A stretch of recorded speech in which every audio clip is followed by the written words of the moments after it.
सभी का हमारे चैनल में बहुत बहुत स्वागत है। वार्ड नंबर 214 से आज हमारे साथ बातचीत करने के लिए बहन विरियाम कौर जी। नमस्कार। आपका हमारे यूट्यूब चैनल में बहुत बहुत स्वागत है। जैसे कि इलेक्शन पास आ गए और हम जानते हैं कि आप पहले भी 3 बार इलेक्शन जीत चुकी हैं। एक बार आप उप महापौर भी रही हैं एमसीडी में और विपक्ष की नेता भी रही हैं। तो हम आपसे जानना चाहेंगे आज एमसीडी की स्थिति क्या है? एमसीडी का तो बहुत बुरा हाल है। सफाई व्यवस्था नहीं कर रहे, कर्मचारियों को सैलरी नहीं दे रहे, भ्रष्टाचार का बोलबाला है, उल्टा पुल्टा होस्ट टैक्स लगा रहे हैं, लोगों को सीलिंग कर रहे हैं।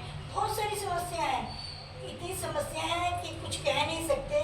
पूरा अंबार लगा हुआ है समस्याओं का। 15 साल भारतीय जनता पार्टी ने राज किया है, लेकिन सफाई व्यवस्था जो मेन काम है एमसीडी का, उसमें भी सुधार नहीं ला सके, सैलरी नहीं दे सके, कर्मचारियों को पक्का नहीं कर सके, टीचरें को कई महीने तक सैलरी नहीं मिलती, क्लर्कों को सैलरी नहीं मिलती। भ्रष्टाचार का बोलबाला है, बिना पैसे दिए एमसीडी में कोई काम नहीं होता। ये हालात हो गए एमसीडी के।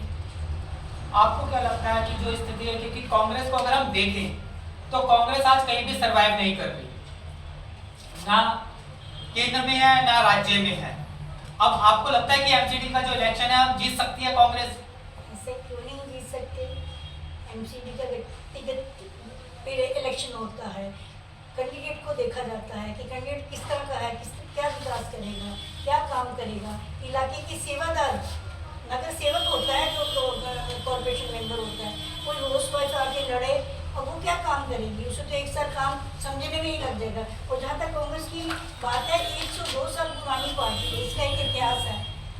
55 साल राज किया है देश के ऊपर। ये इनके झूठे जुल्मों में आके अच्छे दिनों का वादा करके मोदी जी, और ये भ्रष्टाचार का वादा करके कह रहा था कि 15 दिन में मैं शीला दीक्षित को अंदर कर दूंगा, मंत्री को। कोई हुआ अंदर? कुछ निकला इनमें से? कोई भ्रष्टाचार निकला? भ्रष्टाचार तो केजरीवाल कर रहा है। इसके 2 मंत्री भ्रष्टाचार के अंदर के कारण जेल में गए हैं, सोमनाथ भारती और जैन साहब, जो जेल में पड़े हुए हैं। और तीसरा जाने वाला, सिसोदिया जाने वाला है। तो भ्रष्टाचार तो इसने मचाया हुआ है और जुमलेबाजी मोदी जी कर रही हैं। अच्छे दिनों का वादा दे के आज हर चीज़ के रेट बढ़ गए हैं। दालें, सब्जी, आटा सब डबल से ट्रिपल हो चुकी हैं। तेल, गैस सिलेंडर जो 500 रुपये का था वो 1100 रुपये का हो गया। क्या चीज़ कहें, महंगाई क्या कहें। और लोगों को ये कहते हैं कि 85,000 लोगों को हम अनाज देते हैं। 85,000 लोगों को इन्होंने गरीबी के नीचे, रेखा के नीचे ला दिया है। लेकिन हम तो ये देख रहे हैं कि आप और भाजपा एक दूसरे को ये कहते रहते हैं। आप कहती है कि हम जीतेंगे और भाजपा कहती है हम जीतेंगे। कांग्रेस की कोई बात ही नहीं होती कहीं पर। सर मत करें कांग्रेस की बात, तो अच्छा ना करें। आपस में ही लड़ते रहे, आपस में ही लूड़ा कुश्ती करते रहे।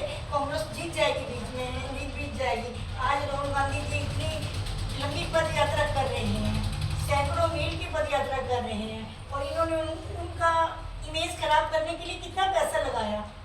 लेकिन आज लोग जान चुके हैं राहुल गांधी क्या चीज़ है। एक ईमानदार, सच्चा, नेक इंसान है, और वो पैदल चल रहा है, लोगों से मिल रहा है, कोई राजनीति नहीं कर रहा है, पब्लिक से मिल रहा है, दुख सुख में काम आ रहा है, और इशू उठा रहा है किसानों के, बेरोजगारी के, मतलब इस तरह के इशू उठा रहा है। लेकिन ये जो लोग हैं, ये झूठा प्रचार करके, जुमलेबाजी करके 15 लाख रुपए देंगे, अच्छे दिन लाऊंगा, मोदी जी ने क्या कि लोगों को। और फिर सबसे बड़ी बात है कि सिर्फ जाति और धर्म के नाम पे लोगों को लड़ाकर बीजेपी कामयाब हो रही है। और ये झूठ बोल के सारा पैसा ऐड में लगा रहा है केजरीवाल। आज इसके मोहल्ला क्लिनिकों की क्या हालत है? इसकी गलियों में कोई काम नहीं हुआ, कोई विकास नहीं हुआ, क्योंकि दिल्ली में मंत्री था। शीला जी भी तो रही है ना, भारतीय जनता पार्टी का राज था कॉर्पोरेशन में। शीला जी ने भी तो पैसा दिया, इतना विकास किया हमने अपने इलाके में। मैंने कम से कम 500-600 करोड़ रुपये खर्च किया शीला जी से ला के। शीला जी देती थी पैसे, शीला जी समझती थी बात को। और ये बिल्कुल जुमलेबाजी कर रहा है। इसने तो हथिया लिया, क्योंकि आरएसएस ने मदद की। अन्ना बैठ गया आंदोलन में और आरएसएस ने मदद कर दी कि इसको, अब कांग्रेस को 15 साल हो गए, हम दिल्ली जीत जाएंगे। ये बीच में फायदा उठा के ले गया, और ये सिर्फ और सिर्फ ड्रामे करता है। कहीं जहाँ जाता है वहीं ये फ्री की बात करता है। लेकिन अगर हम एमसीडी की बात करें तो महंगाई कोई मुद्दा बन सकता है एमसीडी में? महंगाई क्यों नहीं? लोग एक शुरुआती है, पहली सीढ़ी है कॉर्पोरेशन देश की। आने वाले टाइम में 224 में लोकसभा का चुनाव है, पहली सीढ़ी है ये कॉर्पोरेशन। कॉर्पोरेशन जीतेगी कांग्रेस, तभी तो हवा बनेगी। तभी तो हवा बनेगी। और लोगों को महंगाई तो इतनी ज़्यादा त्रस्त है क्योंकि हर चीज़ देखती है। लोग ये नहीं देखते कि किसका क्या काम है, वो सिर्फ देखती है कि हमें क्या सहूलियत मिल रही है। महंगाई बढ़ गई है, सफाई नहीं हो रही, नालियाँ खड़ंजे नहीं बन रहे, मतलब इवन तक कि गड्ढे तक नहीं भरे जा रहे। लेकिन आप पार्टी के तो जो जादूगर हैं श्री अरविंद केजरीवाल जी, उन्होंने तो क्लियर कट कहा मैं जादू से ही कूड़ा साफ कर दूंगा। हाँ, वो कर देंगे। कूड़ा तो रोजाना का काम है, कूड़ा तो रोजाना। आज अपने यहाँ बैठे अभी सफाई के भी गंद पड़ गया, कूड़ा तो कोई साफ कर ही नहीं सकता है। लेकिन सफाई व्यवस्था को दुरुस्त रखना तो काम है ना कॉर्पोरेशन का, वो कैसे करेगा, कोई नीति कोई प्रोग्राम उसने बनाया है, सिर्फ कहने से थोड़ी हो जाएगा। तो इस पे कांग्रेस का क्या प्लान है, कुछ है? कांग्रेस का प्लान है। कांग्रेस ने पहले भी 5 साल जब नगर निगम में कांग्रेस रही तो बिल्कुल सफाई होती थी, बिल्कुल। यूनिट एरिया लाए भ्रष्टाचार खत्म करने के लिए, यूनिट एरिया लाए हाउस टैक्स में, कि कम हाउस टैक्स लगे। इन्होंने एकदम बढ़ा दिया, हाउस टैक्स इतना ज़्यादा कर दिया। कन्वर्ट चार्ज हम लाए थे कि लोग बिजनेस कर सकें, सीलिंग की बात से बचाने के लिए, पर इन्होंने कन्वर्ट चार्ज को भ्रष्टाचार को मुद्दा बना लिया। हवा दवा पार्किंग बनाई नहीं, पार्किंग चार्ज ले रहे हैं। जहाँ नहीं भी कन्वर्ट चार्ज लगता वहाँ भी लगता, फैक्ट्रियों में नहीं लगता, इनको रूल्स ही नहीं पता, वहाँ भी कन्वर्ट चार्ज ले रहे हैं। मतलब इनको तो यह पैसा इकट्ठा करना और परचेजिंग करना और भ्रष्टाचार करना। तो ये जो आप भ्रष्टाचार कह रहे हैं कि बिल्डर्स को भी बहुत प्रॉब्लम हो रही है, गरीब व्यक्ति मकान ही नहीं बना पा रहा है, इस पे आपकी क्या राय है? कोई नहीं बना पाता। मैं 15 साल यहाँ रही, मेरे इलाके से पूछ लो, एक मकान ही टूटे थे, तो गरीब लोग रहते थे, एक मकान सील नहीं होने दिया, एक दुकान सील नहीं होने दी। मैंने सारा अपना इलाका कमर्शियल करवा दिया।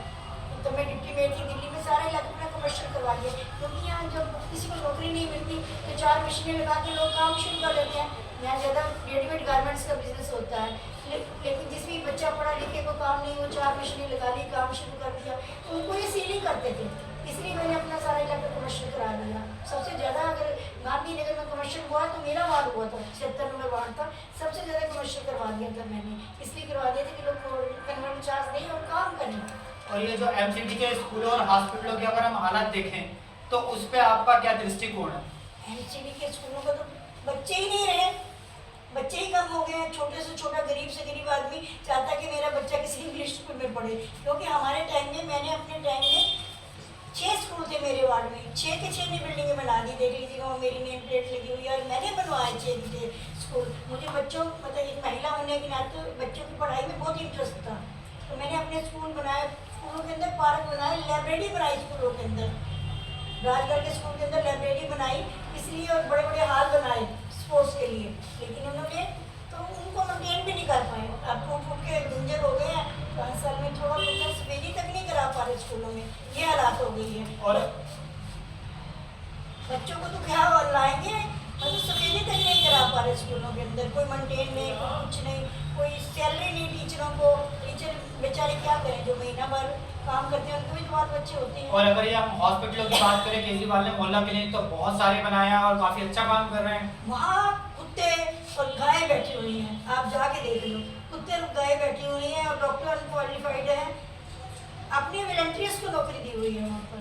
हमारे यहाँ मैंने 2 डिस्पेंसरी बनवाई थी, एक डिस्पेंसरी की तो आधी जमीन ही बेच दी भारतीय जनता पार्टी ने।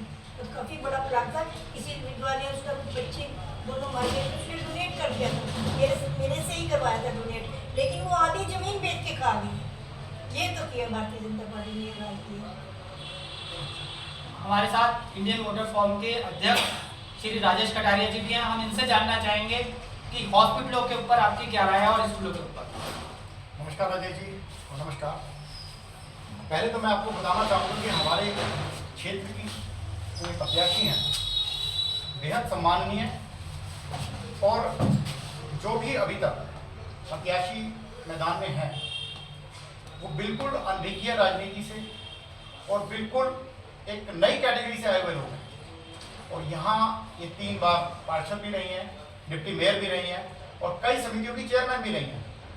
जितना अनुभव इनके पास है, और आज भी ये जितनी सदर्भ और जितनी चपलता अपने काम में दिखाती हैं, मुझे नहीं लगता कि कोई और प्रत्याशी गांधीनगर के लिए इनकी बराबरी कर पाएगा। इसके लिए मैं पहले तो इनको बधाई देना चाहता हूँ कि मेरी माता जी समान है। आपको बहुत बहुत बधाई है कि आप दोबारा से हमारे सर पर आशीर्वाद देने के लिए आ रही हैं। अभी आपने कहा हॉस्पिटल से, आप एक बात आपने ये भी कही कि कांग्रेस क्यों सर्वाइव नहीं कर पा रही है, क्योंकि क्योंकि कांग्रेस अपनी उपलब्धियों को बता नहीं पा रही है। कांग्रेस की उपलब्धियां इतनी ज्यादा है, कांग्रेस अपने बारे में क्या क्या बताए। आज आप मोहल्ला क्लिनिक की बात करते हैं, मैंने बचपन से हर ब्लॉक के अंदर डिस्पेंसरी देखी है और उन डिस्पेंसरी में हम सब लोग जाया करते थे, सभी को दवाई भी मिला करती थी और डॉक्टर्स भी कई हुआ करते थे। इवन प्रेगनेंसी के दौरान सारे टीके और डिलीवरीज भी उन्हीं डिस्पेंसरीज में हुआ करती थी। आज भी उनमें से कुछ डिस्पेंसरी बची हैं, बाकी को इन गवर्नमेंट ने कब बेचा ये भी किसी को नहीं मालूम। और हॉस्पिटल पे आपकी क्या राय है?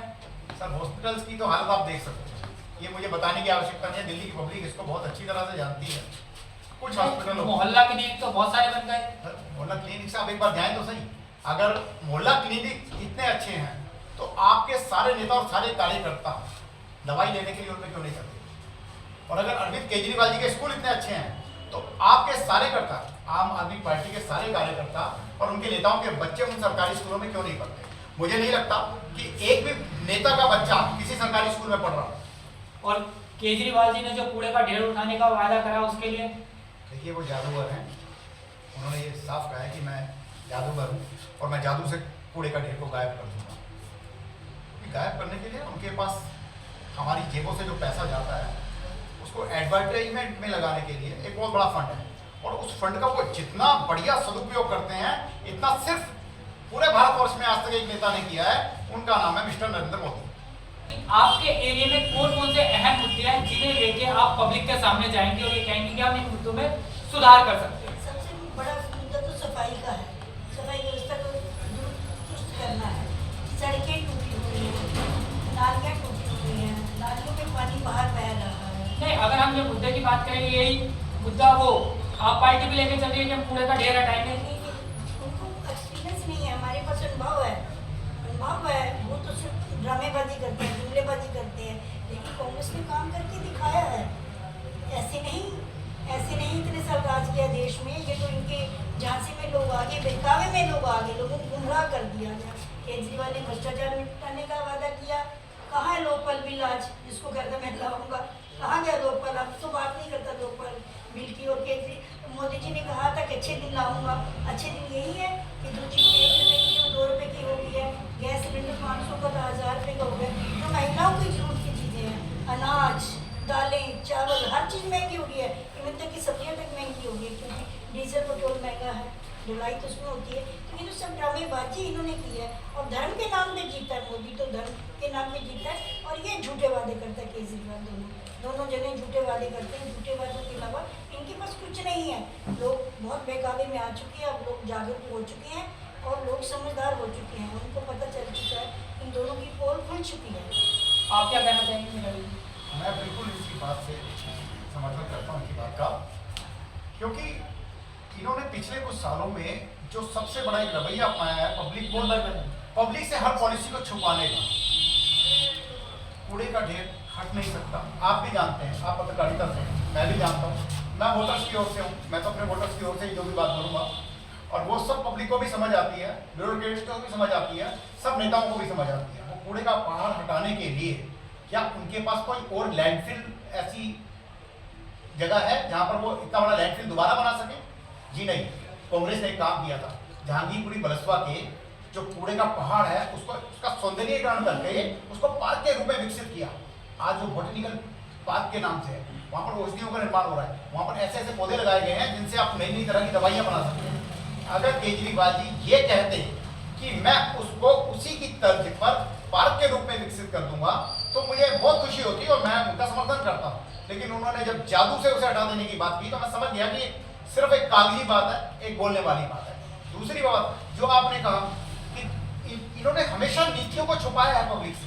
पिछले 15 साल में जो नीतियां इन्होंने बनाई हैं पब्लिक को बिल्कुल खत्म करने के लिए, मैं नहीं कहता, गवर्नमेंट के आंकड़े कहते हैं कि 85 करोड़ लोग, 85 करोड़ लोग आज फ्री का अनाज लेकर के खाना खाने के लिए विवश हैं। नहीं, ये तो बड़े मुद्दे हैं, इन पे हम बाद में डिस्कस नहीं करेंगे। साहब। अभी हम सिर्फ एमसीडी की बात कर रहे हैं। नहीं, आप एमसीडी की बात करते हो, एमसीडी पहली सीढ़ी है। हाँ ठीक है, पहली सीढ़ी। यहाँ से इस मुद्दे पे बात करिए। जब वोटर्स को यहाँ से समझ में आएगा कि वो क्या करने जा रहा है, उसे अपने वोट की ताकत का समझ में आएगा कि जब मैं छोटे से नेता को चुन करके अपने क्षेत्र का विकास कर सकता हूँ तो कल इसी वोट का इस्तेमाल कर करके मैं बड़े नेताओं को चुनूंगा और बड़े नेता के हिसाब से मैं पूरे देश का विकास करवा सकूंगा। ये सब चल रहा था, लेकिन 15 साल से हालात चेंज है। आप देखिए ना, अगर आप आखिरी बजट उठा के देखेंगे तो आपको समझ में आ जाएगा कि कांग्रेस को क्यों भगाया गया। वो इतना अच्छा बजट पब्लिक के लिए लाया गया था, लेकिन पब्लिक को इन्होंने समझने नहीं दिया। इन्होंने पब्लिक को ये समझाया कि देखो, बाहर दूसरे धर्म की फौज तुम्हारे घर के बाहर आके खड़ी हो गई है और आप देखिए इस विषय पे, दूसरे धर्म के विषय पे हम बातचीत कर लेंगे, बिल्कुल आवश्यक विषय है। क्योंकि अभी एमसीडी का चुनाव है, तो इसके मुद्दे पे हम देखते हैं। और और यहाँ पर हमारा भी- जो एक सवाल है मेन, जी पेंशन के ऊपर आपका क्या विचार है? ऐसे हम लोग पेंशन देते थे, पेंशन 100 रुपया थी जब मैं काउंसलर जी। बनी, 1000 रुपया करके छोड़ा था हमने, लेकिन उन्होंने आते ही पेंशन बंद कर दी। गरीब लोग धक्के खा रहे हैं। जो दिल्ली गवर्नमेंट की पेंशन जो लवली जी ने लगवाई थी, हजारों पेंशनें लगवाई थी, वो पेंशनें नहीं मिल रही है। और हम लोगों ने इतना काम किया, इतना विकास किया इस इलाके का, मैंने और लवली जी ने मिलकर, मैं इस विकास के बल पे प्रथम स्थान पे आई थी पूरी दिल्ली में, पहले नंबर पे आई थी विकास के लिए जन्नाबाद में। सभी हुआ था ये, सभी मैं किया आपसे था। एक सवाल पूछना चाहता हूँ, आपने जो विकास करा था, आपको क्या लगता है वो विकास में गिरावट आई है या उससे ज्यादा विकास हो गया, इम्प्रूवमेंट आई है? उसको मेंटेन भी नहीं कर पाए। मैंने पार्क बनाया, स्टेडियम बनाए, समुदाय भवन बनाए, उनको मेंटेन भी नहीं कर पाया। क्योंकि हाल देखो, पंखे खराब हैं, दीवारों में प्लस्तर नहीं हुआ, सफेदी नहीं हुई। 3 समुदाय भवन बनाए, 3 चौपाले बनाए इलाके में। मतलब इस इलाके में सीवर तक नहीं था। जब मैं 97 में जीती, फर्स्ट टाइम कांग्रेस जीती थी यहाँ से। इससे पहले जो काउंसलर रहे भारतीय जनता पार्टी के, क्योंकि मैं यहाँ की पैदाइश हूँ, 6 काउंसलर मेरे सामने रहे। उनका काम क्या था? जमीनें बेचने का।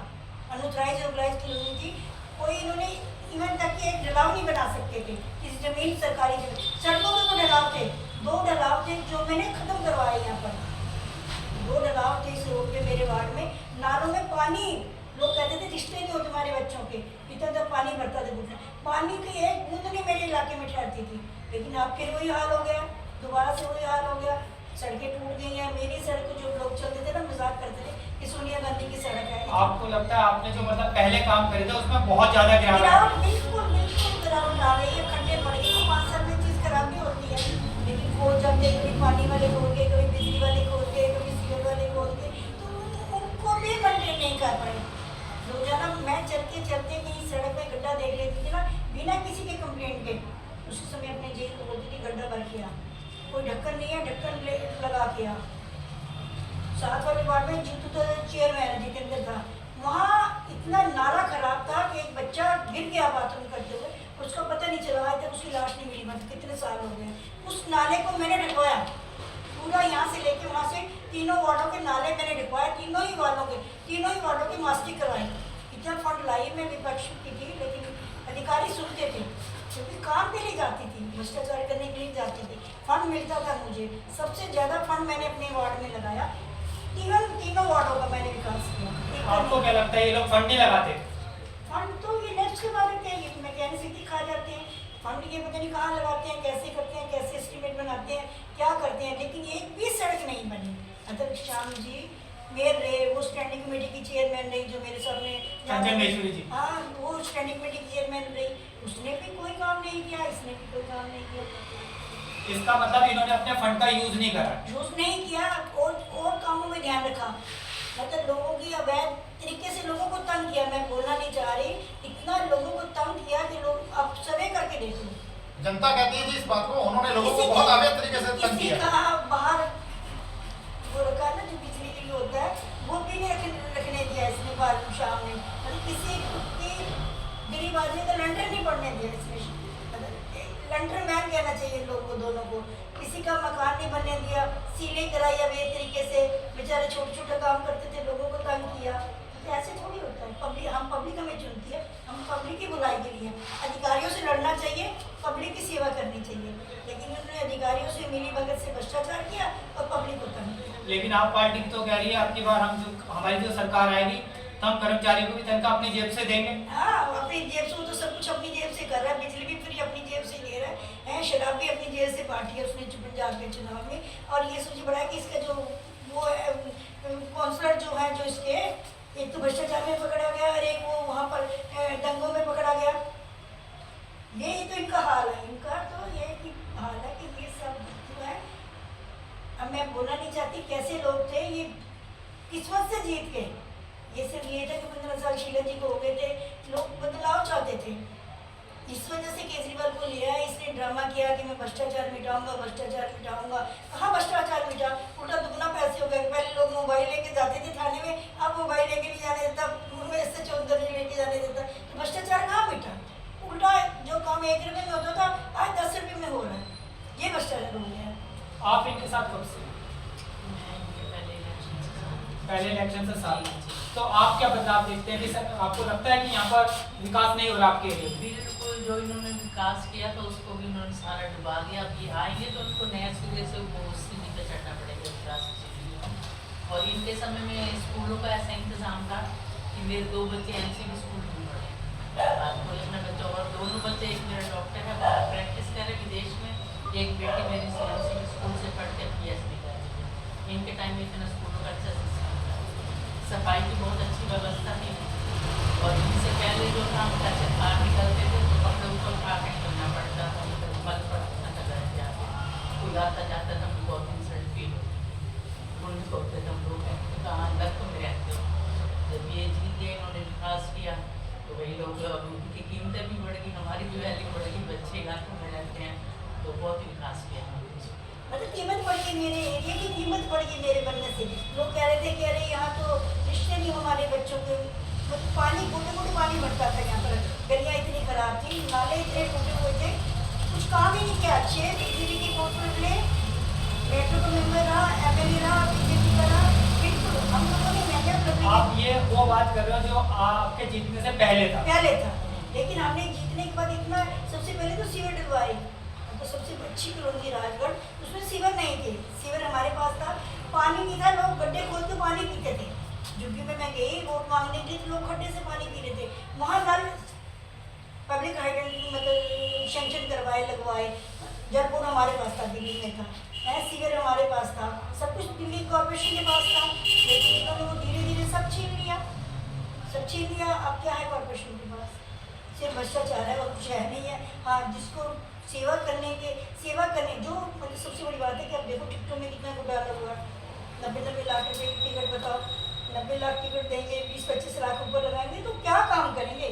मैं तो पहला इलेक्शन 60,000 में जीत गई थी, दूसरा इलेक्शन 2 लाख में जीत गई थी, तीसरा इलेक्शन 3 लाख में जीत गई थी। मतलब मैं एक बात बताती हूँ, मैं इलेक्शन ऐसे लड़ी, और वो भी लोगों ने पैसे दिए थे मुझे, किसी ने 5,000 दिए, किसी ने 10,000 दिए, किसी ने 11,000 रुपये दिए, तो मुझे लोगों ने पैसे दिए।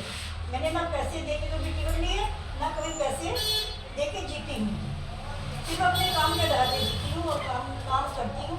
और अभी मैं पैसा नहीं लगा रही, क्योंकि पैसे यहीं से जीत जाऊँ। अगर लोगों ने चाहा, लोगों ने समर्थन किया, इसी वजह से जीत जाऊँगी मैं। लेकिन मेरे पास तो काम है, मैं फुल टाइमर हूँ। रकमती के तो हो गए कॉर्पोरेशन काम, इसके अलावा भी कोई भी व्यक्ति मेरे पास आया, मैं उसके साथ चाहे पुलिस स्टेशन पर जाना हो, चाहे स्कूल जाना हो, गई जरूर। काम होना वाला तो ऊपर वाले के हाथ में, वैसे काम करवा के भी आई। लेकिन मैं रात को 12 बजे उठ के जनरल हॉस्पिटल लोगों को दाखिल कराने जाती रही। साइकिल पे कोई आ जाए, कोई स्कूटर पे आ जाए, कोई पैदल आ जाए, उसके साथ चल पड़ती हूँ। कोई ये नहीं देखा पार्टी का है, जब मेरी जब BJP का भी आ गया तो जीतने के बाद सबसे पहले जो मैंने मकान बचाया BJP के मंडल अध्यक्ष का, दूसरा बैल साहब का जो हमारे MLA थे, उनका मकान, उनका काउंसलर दूसरा BJP का तोड़वा रहा था मेरे साथ वाला, मैंने जाके वो लंटर रुकवाया, तो उन्होंने रुकवाया। तो मैं तो ऐसी हूँ कि मैंने तो जियो को नीचे लटका दिया। यही मेरे आवाज़ से डरते थे, कभी चलान नहीं होने दिया किसी का भी, दुकानदार का या गाय भैंस का या किसी का भी चलान नहीं। पूरे मतलब एक बेल्ट छोड़ी हुई थी कि यहाँ कोई इंस्पेक्टर घुस नहीं सकता, ना मेरे यहाँ घुसा। सील लगाने आए फोन की दुकानों पे, अपने हाथों से सीलें तोड़ी हैं।